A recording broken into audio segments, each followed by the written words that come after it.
Hello my dear friends, நீங்க ஹாப்பியா இருப்பீங்க. நான் கர்த்தருக்குள்ள விசுவாசிக்கின்றேன்.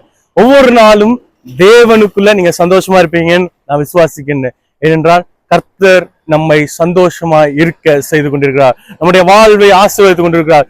இன்றைக்கு கர்த்தர் உங்களை பார்த்து கூறுகிறார், கண்ணீரோடு விதைக்கிற நீங்கள், கண்ணீரோடு இருக்கிற நீங்கள், கண்ணீரோடு ஒரு காரியத்தை துவங்குற நீங்கள், இது எப்படி முடியும், இது எப்படி நமக்கு நடைபெறும், நமக்கு எப்படி இது கைகூடி வரும் என்று நீங்கள் கலங்கி கொண்டிருக்கிற நீங்கள் கம்பீரத்தோடு அதனுடைய பலனை அறுப்பீர்கள்.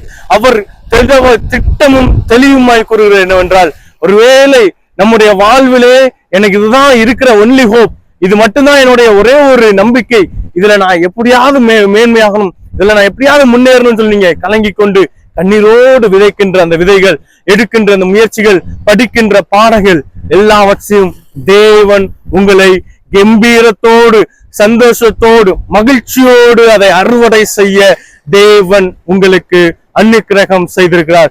எனவே நம்முடைய இந்த நாளை நாம் கண்ணீரோடு துவக்கினாலும் தேவன் கம்பீரமாய் நம்முடைய முயற்சி எல்லாம் வாய்க்க செய்த நன்மையின் பலன்களை நாம் பெற்றுக்கொண்ட கம்பீரத்தோடு, சந்தோஷத்தோடு இந்த நாளை தேவன் முடிக்க செய்வார். God bless you all.